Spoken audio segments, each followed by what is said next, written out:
Hello students, welcome to our YouTube channel.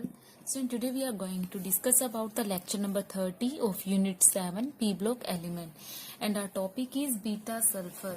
Student हमने last video में alpha sulphur के बारे में अच्छे से डिस्कस किया था और अल्फा सल्फर के बारे में कंप्लीट टॉपिक जो है स्ट्रक्चर हो गई है, जो भी था हमने अल्फा स्ट्रक्चर का कंप्लीट फिनिश कर लिया था लास्ट वीडियो में। तो इस वीडियो में स्टूडेंट हम करने वाले हैं बीटा सल्फर के बारे में।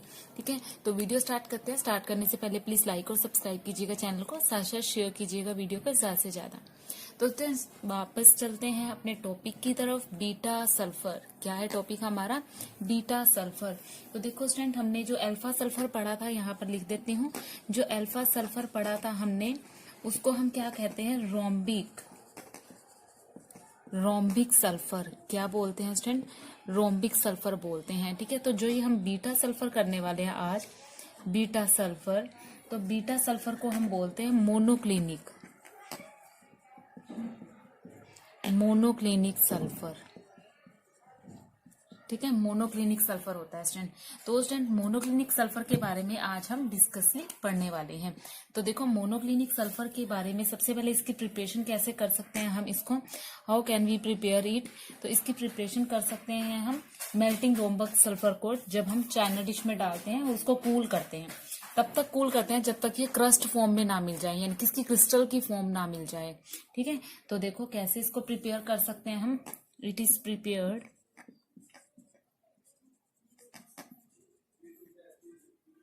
by melting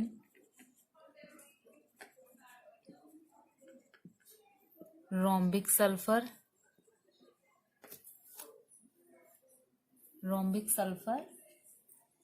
in a dish and cooling it till crust is formed. जब तक क्रस्ट नहीं हमारी फॉर्म्ड हो जाती तब तक। ठीक है, तो अब देखो क्या होता है, जो क्रस्ट आती है आपकी, सपोज मैंने यहाँ पर डिश में इसको लिया था तो यहाँ पर ये क्रस्ट आ गई, तो क्या करते हैं हम, जो ये क्रस्ट है इसके अंदर जो आपके होल्स कर देते हैं, 2 होल्स कर देते हैं सपोज। ठीक है, तो ये क्रस्ट को क्या करते हैं, लिक्विड पोर करते हैं। इसके अंदर क्रस्ट जो है, क्रस्ट के अंदर हम लिक्विड पोर करवा देते हैं। ठीक है, लिक्विड पोर करा देते हैं। तो 2 होल हैं वो किसके मेड हैं? क्रस्ट के। और जो रिमेनिंग लिक्विड बच जाता है वो किसका पोर्ड होता है? हमारा लिक्विड होता है। ठीक है, तो देखो क्रिस्टल की फॉर्म मिलती है और साथ साथ लिक्विड मिलता है हमारा। तो जो रिमूव करते हैं हम इसको क्रस्ट को, तो कलरलेस नीडल शेप के जो क्रिस्टल हमें मिलते हैं। तो देखो क्रस्ट फॉर्म होती है हमारी, तो मैंने ये बता दिया आपको कैसे लिक्विड मिलते हैं। उसके बाद क्या मिलता है इससे? Colourless needle shape crystal formed. ठीक है, इससे क्या मिलता है हमें? Colourless needle shape crystal form होते हैं, यानी क्रिस्टल मिलते हैं हमें। ठीक है स्टूडेंट, और ये बीटा सल्फर बनाते हैं। ठीक है, दे आर बीटा सल्फर। ठीक है, बीटा सल्फर होता है ये। और अगर हम बात करते हैं ना इसकी प्रॉपर्टीज की, वो भी बाद में करते हैं। तो उससे पहले एक बार ये बताती हूँ मैं कि ये जो आपका अल्फा सल्फर होता है, अल्फा सल्फर, उसको अबव 369 केल्विन पर हीट करते हैं। ठीक है, और आपको बीटा सल्फर मिल जाता है। ठीक है, अबव 369। और अगर बीटा सल्फर को बिलो 369 हीट करते हैं तो अल्फा सल्फर मिलता है, या फिर हम कह सकते हैं वाइस वर्सा है हमारे। ठीक है, जल्दी से इसका स्क्रीनशॉट लो, फिर मैं इसकी प्रॉपर्टीज बताती हूँ आपको। तो चलते हैं स्टूडेंट प्रॉपर्टीज की तरफ। बीटा सल्फर जो हम पढ़ रहे हैं, बीटा सल्फर की प्रॉपर्टीज देखो क्या रहेंगी। सबसे पहले डल येलो कलर का होता है ये, डल येलो कलर। ठीक है, और सेकंड जो इसकी प्रॉपर्टी है, स्टेबल होता है ये, अबव 369 केल्विन। 369 केल्विन से अबव जब करते हैं तो ये स्टेबल होता है हमारा। थर्ड है बिलो टेम्परेचर पे क्या होता है ये, below temperature below 369 Kelvin temperature, its change into alpha sulphur.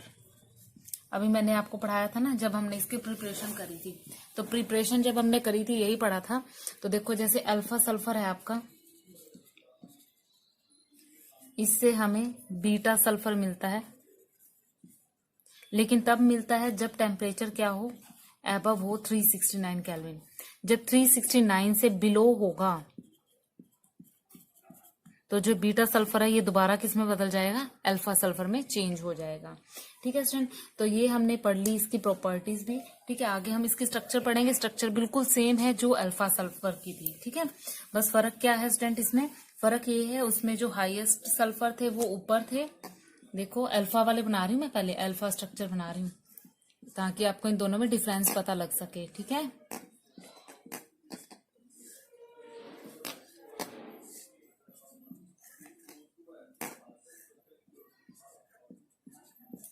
ये तो थी स्टूडेंट अल्फा स्ट्रक्चर, कैसी थी, अल्फा। तो अब हम बीटा बनाएंगे तो ये बिलो वाले अबव चले जाएंगे, अबव वाले बिलो चले जाएंगे, बस इतना सा फर्क है। ठीक है, तो देखो इसकी स्ट्रक्चर बनाते हैं, सल्फर सल्फर सल्फर, बिलो वाले अपर में आ गए ना, sulphur sulphur sulphur sulphur sulphur, ये थोड़ा सा अबव बना देते हैं। ठीक है, तो देखो स्टूडेंट कुछ इस तरह से ये स्ट्रक्चर हमारी बन गई। ये बीटा स्ट्रक्चर है और ये अल्फा स्ट्रक्चर है। तो स्टूडेंट अब हमने स्ट्रक्चर्स में भी डिफरेंस देख लिया, अब हम इन दोनों में डिफरेंस देखते हैं। स्टूडेंट जल्दी से इसके स्ट्रक्चर जो है नोट कर लो, उसके बाद मैं आपको टॉपिक पढ़ाऊंगी what is the difference between alpha and beta sulphur.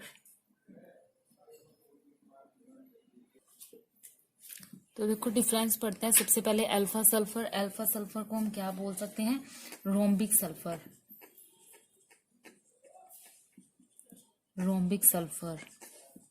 और बीटा सल्फर को स्टूडेंट हम क्या बोलते हैं, मोनोक्लिनिक सल्फर। सबसे पहली बात तो ये हो गई।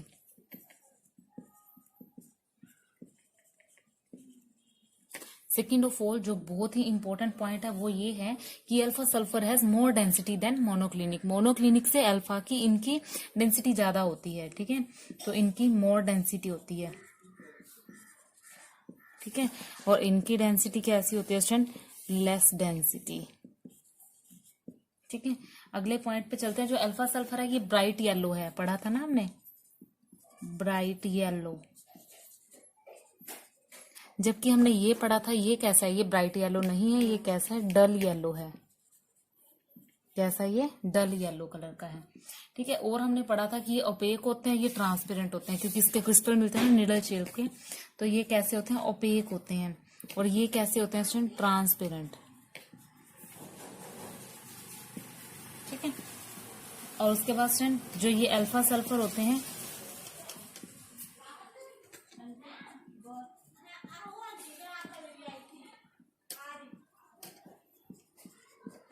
ये 369 से बिलो जो होते हैं स्टेबल होते हैं, लेकिन ये अबव पे होते हैं। ठीक है, beta sulphur stable above 369 kelvin. तो ये है स्टूडेंट हमारे जो डिफरेंस अल्फा सल्फर और बीटा सल्फर के अंदर। तो जल्दी से इसका स्क्रीनशॉट ले लो स्टूडेंट। तो आज हमने जो है सल्फर वाला टॉपिक जो है वो फिनिश कर लिया। ठीक है, कल हमने अल्फा सल्फर पढ़ा था, आज हमने बीटा सल्फर पढ़ा है। तो अगले टॉपिक में स्टूडेंट हम सल्फर डाइऑक्साइड के बारे में पढ़ने वाले हैं। सल्फर डाइऑक्साइड का कंप्लीट टॉपिक जो है वो हम अगले वीडियो में करेंगे। तो इस वीडियो को अच्छे से देखना स्टूडेंट। अल्फा जो आपका सल्फर था उसको भी अच्छे से देखना। जो आपका बीटा है ये ज्यादा इंपॉर्टेंट है स्टूडेंट। ठीक है, जो रोम्बिक है।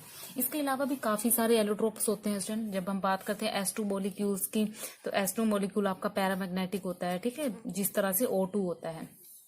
ठीक है, तो ये जो है अपने चेंज स्टेट जो है वो चेंज करते रहते हैं। सल्फर 8 तो होते ही हैं इनके एलोट्रोप। तो जो मेन थे हमने वो पढ़ लिए हैं जो आपके सिलेबस में थे। अगले टॉपिक में सल्फर डाइऑक्साइड पढ़ेंगे। Thank you.